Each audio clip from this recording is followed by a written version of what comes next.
राष्ट्र सर्वप्रथम राष्ट्र सर्वप्रथम राष्ट्र सर्वप्रथम राष्ट्र सर्वप्रथम राष्ट्र सर्वप्रथम की बात कार्यक्रम में आप सभी राष्ट्रवासियों का हार्दिक स्वागत है।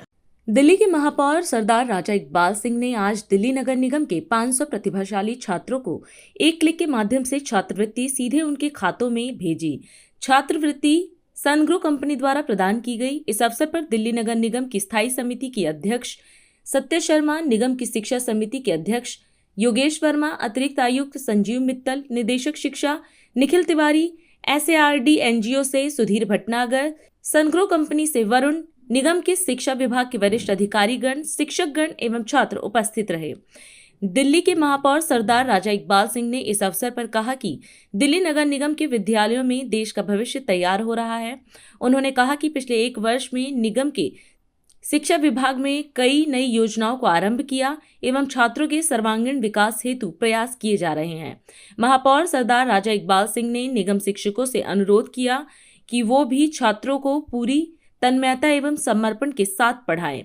महापौर सरदार राजा इकबाल सिंह ने कहा कि दिल्ली नगर निगम के शिक्षा विभाग ने 1514 निगम विद्यालयों के लिए एक वेब ऐप जारी किया है, जिसकी सहायता से अभिभावक घर बैठे ही अपने बच्चे के गृह कार्य, कक्षा कार्य और उपस्थिति इत्यादि जानकारी प्राप्त कर सकेंगे। दिल्ली नगर निगम की स्थायी समिति की अध्यक्ष सत्य शर्मा ने इस अवसर पर कहा कि यह निगम का सौभाग्य है कि उनके पास इतने अच्छे अध्यापक हैं। उन्होंने कहा कि शिक्षा हर बच्चे की बुनियादी जरूरत है और आज दिल्ली नगर निगम के विद्यालयों में इस कार्य को पूरी शिद्दत के साथ किया जा रहा है।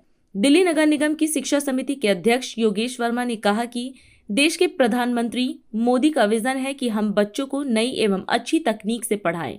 उन्होंने कहा कि इसी कड़ी में आज इस वेब ऐप का शुभारंभ किया गया है। उन्होंने कहा कि QR कोड की सहायता से अभिभावक स्कैन करके विद्यालय संबंधित कार्यकलापों की जानकारी घर बैठे प्राप्त कर सकेंगे। योगेश वर्मा ने निगम विद्यालय के 500 छात्रों को 1000 रुपए छात्रवृत्ति देने के लिए सनग्रो कंपनी का धन्यवाद किया। उन्होंने कहा कि निगम के विद्यालयों के कक्षा 5 के 500 प्रतिभाशाली खिलाड़ियों की सूची वेबसाइट पर है, जिन्हें कोई भी विद्यालय दाखिला दे सकता है। योगेश वर्मा ने बताया कि PM श्री एवं CM श्री विद्यालय की तर्ज पर दिल्ली नगर निगम द्वारा 24 निगम श्री विद्यालय आरंभ किए गए हैं। इस अवसर पर योगेश वर्मा ने शिक्षा विभाग की पिछले एक वर्ष की उपलब्धियों पर एक पत्रक जारी किया। नई दिल्ली के राष्ट्रीय मीडिया केंद्र में भारत सरकार ने पश्चिम एशिया के हालिया घटनाक्रमों पर अंतर मंत्रालयी संवाददाता सम्मेलन को आयोजित किया। इस दौरान अधिकारियों ने ऊर्जा आपूर्ति और भारतीय नागरिकों की सुरक्षा को लेकर अहम जानकारी दी। उन्होंने बताया कि पेट्रोल और डीजल की आपूर्ति प्रभावित हुई थी, लेकिन सरकार ने आम जनता की परेशानी कम करने के लिए कई कदम उठाए और घरेलू उपभोक्ताओं को प्राथमिकता दी गई। LPG आपूर्ति में अस्थायी कटौती के बाद अब स्थिति सामान्य हो गई है और डिस्ट्रीब्यूटर्स के पास पर्याप्त स्टॉक मौजूद है। अधिकारियों ने बताया कि पेट्रोल पंपों पर ईंधन पर्याप्त है। ऑनलाइन बुकिंग 98% और OTP आधारित डिलीवरी 92% तक पहुंच गई है। साथ ही 14 मार्च से अब तक करीब 1,06,000 टन कमर्शियल LPG की बिक्री हुई है और 5 किलो सिलेंडर की आपूर्ति भी बढ़ाई गई है। जैसा कि आप सभी जानते हैं कि वेस्ट एशिया में इस जियोपॉलिटिकल सिचुएशन की वजह से हमारी सप्लाईज भी अफेक्ट हुई हैं, परंतु भारत सरकार ने यह प्रयत्न किया है कि आम जनता को कम से कम तकलीफ का सामना करना पड़े। इसी के चलते कुछ कदम भी लिए गए हैं, जैसे डोमेस्टिक कंज्यूमर्स को प्रायोरिटाइज किया गया है। कमर्शियल जो खासकर LPG कंज्यूमर्स को थोड़ा सा कटौती करते हुए 70% LPG गैस दी जा रही है। हमारे LPG डिस्ट्रीब्यूटर्स के पास पर्याप्त स्टॉक है और कोई ड्राई आउट रिपोर्टेड नहीं है। इसी तरह हमारे पेट्रोल पंप पर भी पर्याप्त डीजल और पेट्रोल उपलब्ध है और वहाँ पर भी कोई ड्राई आउट रिपोर्ट नहीं हुआ है। हमारी डोमेस्टिक LPG सिलेंडर की सप्लाई नॉर्मल है और ऑनलाइन बुकिंग लगभग 98% तक हो गई है। इसके अलावा 92% तक सप्लाईज हमारी OTP कोड के द्वारा की जा रही हैं। जैसा कि आप जानते हैं कि कमर्शियल LPG की सप्लाई 70% तक रेस्टोर की गई है और इसमें hospital, educational institutions, hotel, dhaba, labour intensive industry, packing, pharma, migrant labour सभी को प्रायोरिटी दी गई है। और 14 मार्च से लगभग 1,06,000 टन कमर्शियल एलपीजी की सेल हुई है। प्रतिरोज लगभग 6,500 टन कमर्शियल एलपीजी की सेल हो रही है। 5 किलो के सिलेंडर में जैसे भारत सरकार के संज्ञान में आया कि इसको लेकर माइग्रेंट लेबर और स्टूडेंट्स को 5 किलो का सिलेंडर खरीदने में कुछ परेशानी आ रही है, तो इसके बाद कई सारे स्टेप्स लिए गए। 5 किलो के सिलेंडर की सप्लाई को डबल किया गया। इसके साथ ही यह सुगमता से प्राप्त हो, इसके लिए भी कई स्टेप लिए गए और ये इंश्योर किया गया कि 5 किलो के सिलेंडर को खरीदने के लिए कोई आईडी प्रूफ की ज़रूरत नहीं होगी। आईडी प्रूफ की ज़रूरत होगी, एड्रेस प्रूफ की ज़रूरत नहीं होगी। और इसके साथ ही जानकारी बढ़ाने के लिए ऑयल मार्केटिंग कंपनीज लगातार अवेयरनेस कैंप कर रही हैं। पिछले 7 दिनों में 2400 से अधिक अवेयरनेस कैंप किए जा चुके हैं। हर रोज लगभग 1 लाख के आसपास 5 किलो के सिलेंडर्स की सेल हो रही है। कल लगभग 1,10,000 सिलेंडर्स की सेल हुई और 23 मार्च से लगभग 11 लाख 5 किलो के सिलेंडर्स की सेल की जा चुकी है। नेचुरल गैस के संबंध में जैसा कि आप जानते हैं, यहाँ पर भी घरेलू उपयोग को प्रायोरिटाइज किया गया है। इसके अलावा जो ग्रिड पर इंडस्ट्रीज हैं उनको भी 80% गैस देने की बात कही गई है। अवेलेबिलिटी के आधार पर फर्टिलाइजर्स को भी 95% तक सप्लाई रेस्टोर की गई है और school, college, cold storage, food processing industry, pharma इत्यादि को भी 100% सप्लाई देने के लिए सीजीडीज को कहा गया है। आप जैसे जानते हैं कि इस मीटिंग के माध्यम से भी और अदरवाइज भी ऐसे लोग जो एलपीजी से पीएनजी पर शिफ्ट हो सकते हैं उनसे अपील की गई है और इससे न केवल एलपीजी पर दबाव कम होगा बल्कि एक मोर एफिशिएंट फ्यूल का ऑप्शन भी मिलेगा।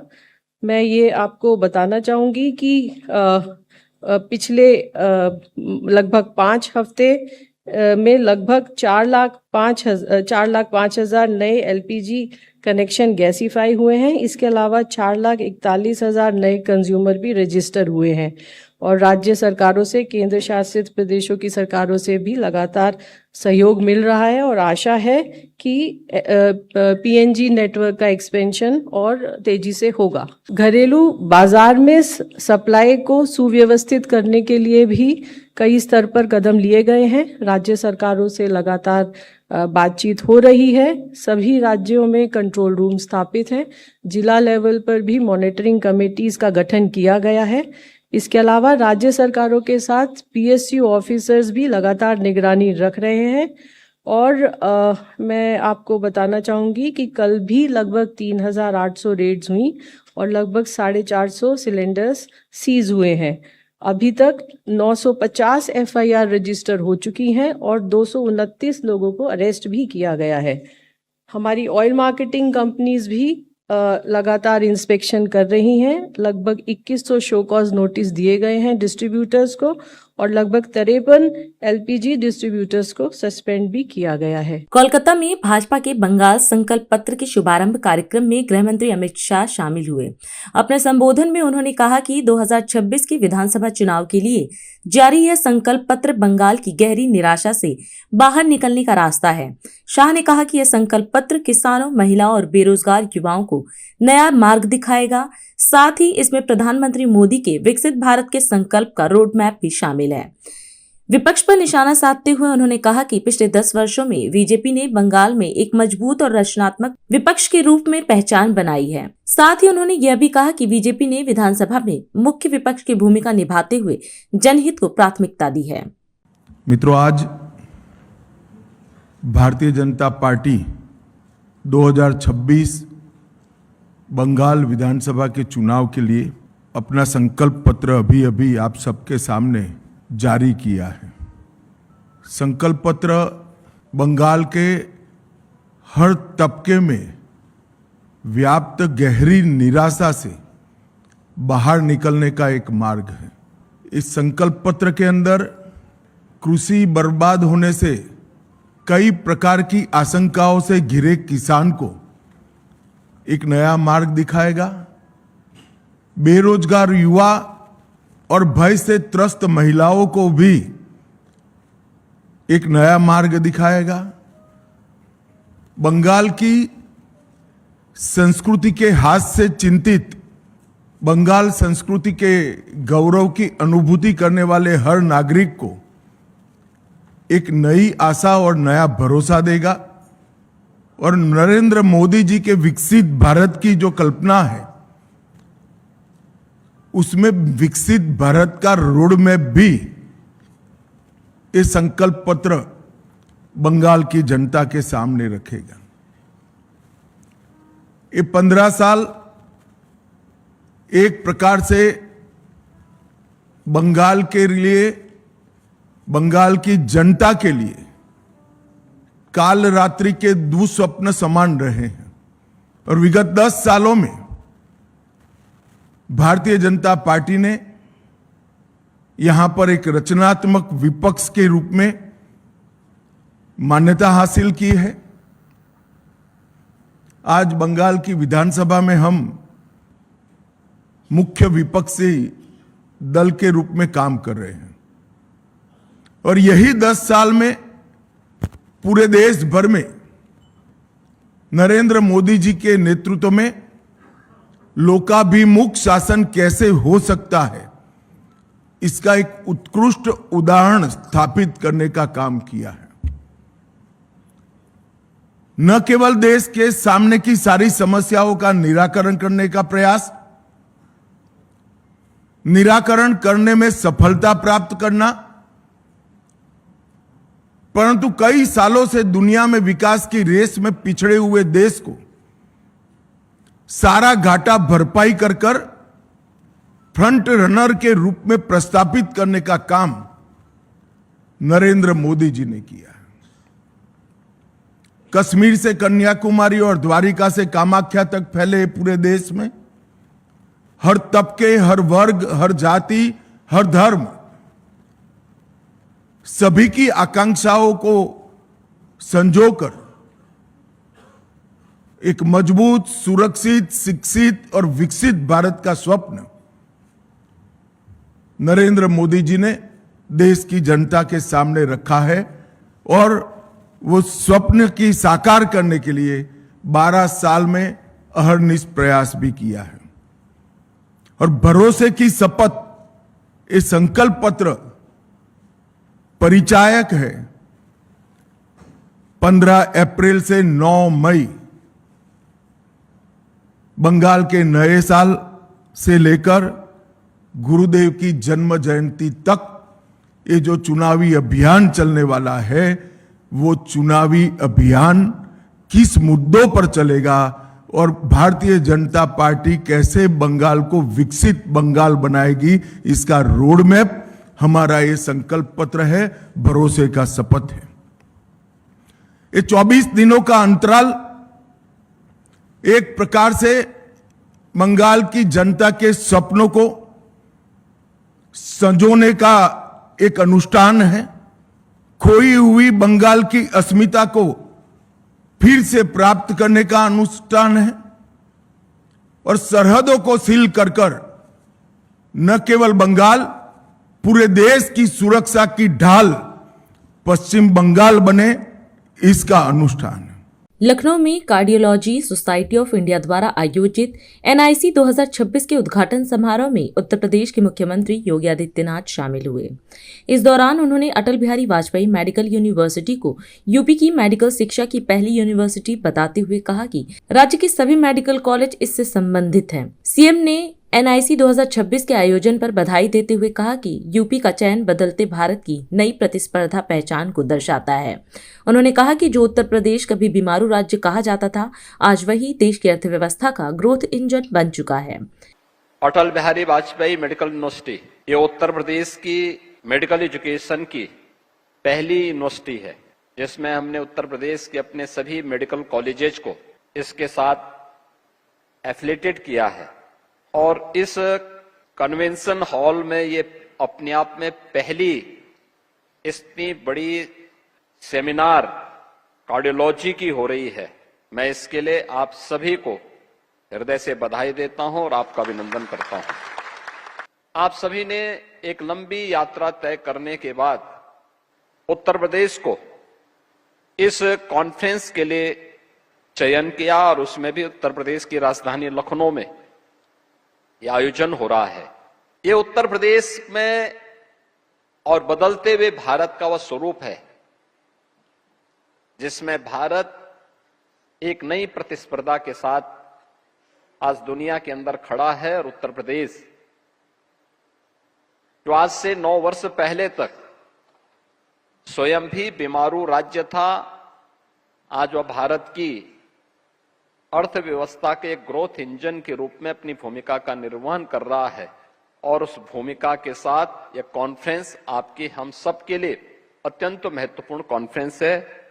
मैं इस अवसर पर आप सभी का हृदय से आपको इस कॉन्फ्रेंस के लिए धन्यवाद देता हूं और आप सभी को इस सफल आयोजन को आगे बढ़ाने के लिए अपनी बधाई और शुभकामनाएं भी देता हूं। नॉन कम्युनिकेबल डिजीज के बारे में जिस चर्चा को आप आगे बढ़ाए हैं, ये हम सबकी चिंता का विषय है।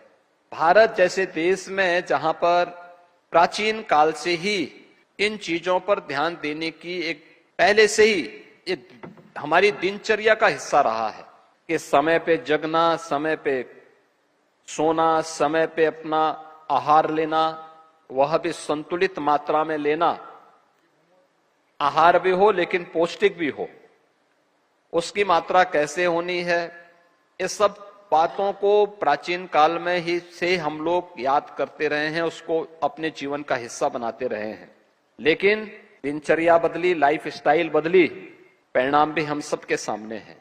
मेरा मानना है कि हमें बचाव के पक्ष पर विशेष ध्यान देकर के अवेयरनेस के इस कैंपेन को आगे बढ़ाना चाहिए जो व्यक्ति को एक स्वस्थ दिनचर्या के लिए और स्वस्थ लाइफस्टाइल के लिए उसको तैयार कर सके। और यह आने वाले समय की उन चुनौतियों के लिए हम सबको तैयार करेगा, क्योंकि जो चैलेंजेज है हम सबके सामने, उसके बारे में जिस तेजी के साथ इस प्रकार की बीमारियों का फैलाव हुआ है और एक बड़ा तबका उसकी चपेट में आ रहा है, वह हम सबकी चिंता का विषय होना चाहिए।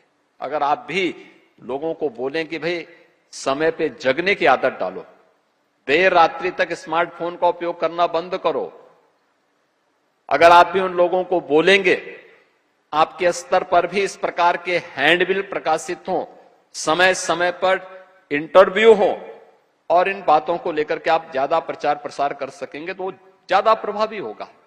गवर्नमेंट अपने स्तर पर करती है और हम लोग दोनों पक्षों को लेकर के चलते हैं, अवेयरनेस के पक्ष को लेकर के भी, लेकिन साथ साथ इसके उपचार के पक्ष को लेकर के भी। दूसरा, उपचार हो तो कैसे हम सस्ता और सहज कर सकते हैं, एक गरीब से गरीब व्यक्ति भी अपना उपचार करा सके। यद्यपि अभी तक ईश्वर की कृपा यह है कि गरीब को हार्ट की बीमारी कमी होती है, क्योंकि उसकी मेहनत और उसका परिश्रम उसको करता है। दूसरा यह है कि अगर किसी को हो ही गया तो उसके लिए आयुष्मान भारत की सुविधा आज के दिन पे है, जो अपना बाईपास सर्जरी भी करा सकता है, एंजियोग्राफी भी करा सकता है, एंजियोप्लास्टी भी करा सकता है। उसमें उसके सामने उतनी चैलेंजेस अब उतनी नहीं रही, लेकिन कार्य क्षमता पे असर तो पड़ता ही है। कैसे हम इसके लिए लोगों को तैयार कर सकें। दूसरा, जब पेशेंट की स्क्रीनिंग होगी और क्वालिटी आएगी तो आप क्वालिटी दे भी पाएंगे, उसको देने में आपके लिए और सरल हो सकता है। मैं आज के इस अवसर पर आप सबसे इस बारे में अवश्य कहूंगा कि आप सभी देश भर से और दुनिया से भी तमाम हमारे प्रतिष्ठित इस फील्ड के विशेषज्ञगण यहां पर उपस्थित हुए हैं। हम इन दोनों पक्षों पर विचार करें और दोनों पक्षों को लेकर के अगर हम चलेंगे तो अवश्य परिणाम आएगा। अभी समय है एक ब्रेक का, हम चलते हैं ब्रेक पर, आप कहीं जाए नहीं, छोटा सा ब्रेक। श्रेया फर्निशिंग लेकर आया है आपके लिए होम कलेक्शन, जिसमें आपको मिलता है upholstery fabric, designer curtains, home and office decoratives, carpets and sofa cover कम से कम दाम में कीर्ति नगर में आपके लिए उपलब्ध है। Kamal Buildtech Private Limited, fulfilling promises. With our professional team and experience of delivering projects in past, we guarantee you peace of mind and top quality work in an affordable price. और अधिक खबरों के लिए आप हमारे YouTube channel दैनिक India दर्पण को अभी सब्सक्राइब करें और नोटिफिकेशन के लिए बेल आइकन को प्रेस करना ना भूलें। राष्ट्र सर्वप्रथम की बात कार्यक्रम में ब्रेक के बाद एक बार फिर आप सभी राष्ट्रवासियों का स्वागत। वीरभूम में एक विशाल जनसभा को संबोधित करते हुए प्रधानमंत्री मोदी ने क्षेत्र के गौरवशाली इतिहास को याद किया। उन्होंने कहा कि गुरुदेव रविंद्रनाथ टैगोर एक ऐसे समाज का सपना देखते थे जो भयमुक्त हो और यह चुनाव बेटियों की सुरक्षा से जुड़ा है। प्रधानमंत्री ने कहा कि बंगाल बीजेपी ने महिलाओं के लिए कई महत्वपूर्ण घोषणाएं की हैं जिन्हें तेजी से लागू किया जाएगा। यह मोदी की गारंटी है। वहीं टीएमसी पर निशाना साधते हुए उन्होंने कहा कि बंगाल की युवा शक्ति अब इस सरकार की विदाई तय कर रही है। साथ ही शिक्षा व्यवस्था पर सवाल उठाते हुए प्रधानमंत्री ने कहा कि केंद्र सरकार रोजगार मेलों के जरिए युवाओं को अवसर दे रही है और अब तक 17 लाख से अधिक सरकारी नौकरियां दी जा चुकी हैं। हमारा ये वीरभूम बाउल संगीत की भूमि है और आज यहाँ एक ही संगीत, एक ही धुन गूंज रही है, एक ही गुंज, एक ही संगीत, एक ही आवाज। पलटनो दोरकार, पलटनो दोरकार, पलटनो दोरकार। साथियों, गुरुदेव रविंद्रनाथ टैगोर ऐसा समाज देखना चाहते थे जहां हर कोई भय से मुक्त हो।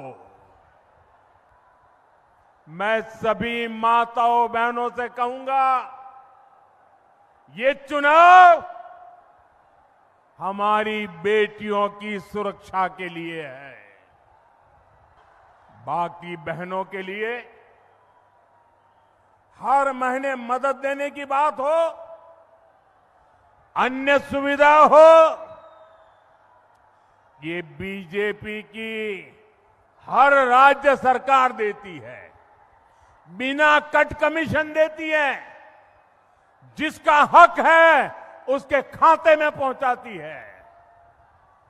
बंगाल बीजेपी ने भी माताओं बहनों के लिए अनेक घोषणाएं की हैं। इन सारी घोषणाओं को तेजी से लागू किया जाएगा, ये मोदी की गारंटी है। साथियों, टीएमसी की निर्मम सरकार की विदाई, निर्मम सरकार की विदाई बंगाल की युवा शक्ति तय कर रही है। साथियों, जिस बंगाल ने दुनिया को विश्व भारती जैसा संस्थान दिया, वहां से युवा पढ़ाई के लिए, रोजगार के लिए पलायन करने के लिए मजबूर हो रहे हैं। हमारे बंगाल का दुर्भाग्य देखिए, कोई नई यूनिवर्सिटियां खुल नहीं रही है। जो खुली है उनके रेगुलर कैंपस नहीं है। जहां कैंपस है वहां टीचर नहीं है, और जो शिक्षक है उनकी सैलरी का कोई ठिकाना नहीं है। स्कूल भी यहां एक एक करके बंद हो रहे हैं। आज केंद्र सरकार देश में रोजगार मेले आयोजित करती है। जहां जहां भाजपा सरकारें हैं वहां भी रोजगार मेले लगते हैं। इसके तहत लाखों नौजवानों को सरकारी नौकरियों के अपॉइंटमेंट लेटर दिए जाते हैं। बीते 2-2.5 वर्षों में ही रोजगार मेलों से 17 लाख से ज्यादा सरकारी नौकरियां दी गई है।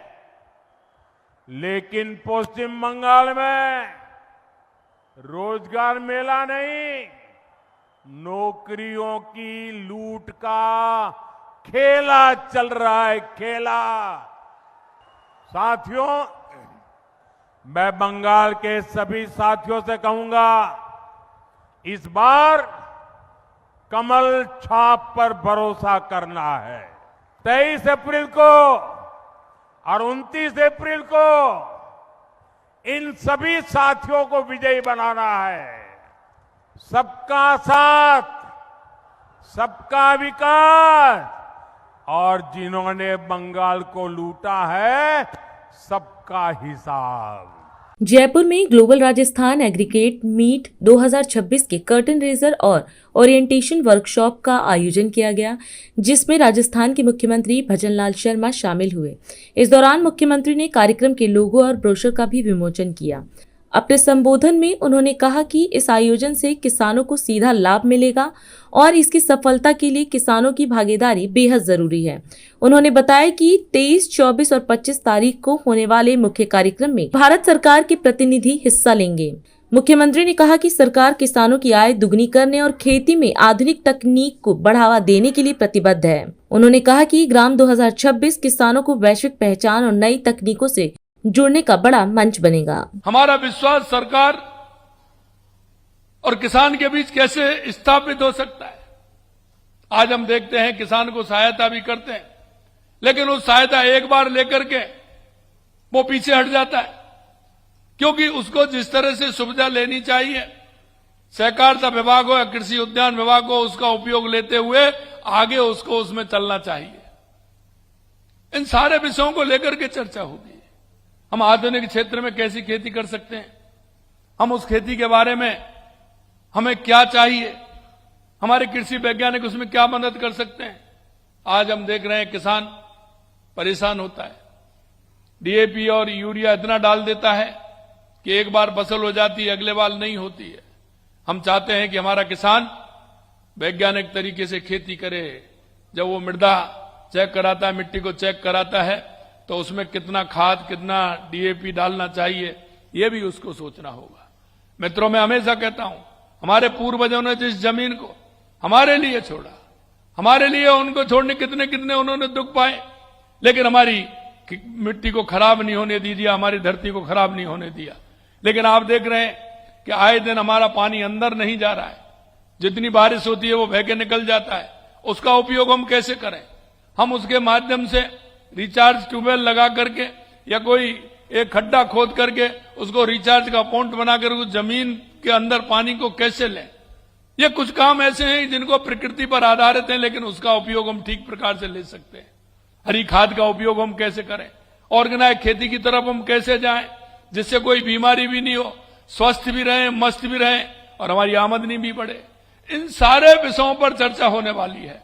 जो 3 दिन लगभग 1.5 लाख किसान हमारे आने वाले हैं, हमारे हर जिले में, हर गांव में, हर उपखंड पर हमारा किसान आने वाला है। उनके लिए, उनके सुझाव के लिए, उनके काम के लिए हमारे रथ भी 15 तारीख से जाने वाले हैं। जो 20 दिन हमारे क्षेत्र में रहेंगे, उनमें आपके सुझाव भी आए, उनके सहयोग से गांव गांव में जाएं। हमारा कोई भी काम है, चाहे पशुपालन है, सहकारिता है, बिजली है, सिंचाई है, कोई उद्योग का काम भी करना चाहें, उन सबको समाहित करते हुए हमारी खेती को उत्तम बनाने का काम करना है। आज के इस अवसर पर आप सभी आए हैं, सभी को बहुत बहुत धन्यवाद। और अधिक खबरों के लिए आप हमारे YouTube चैनल दैनिक इंडिया दर्पण को अभी सब्सक्राइब करें और नोटिफिकेशन के लिए बेल आइकन को प्रेस करना ना भूलें।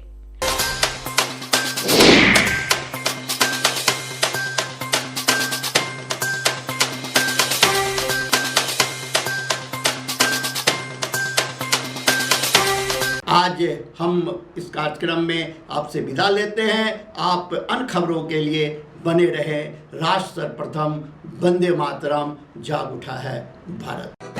राष्ट्र सर्वप्रथम राष्ट्र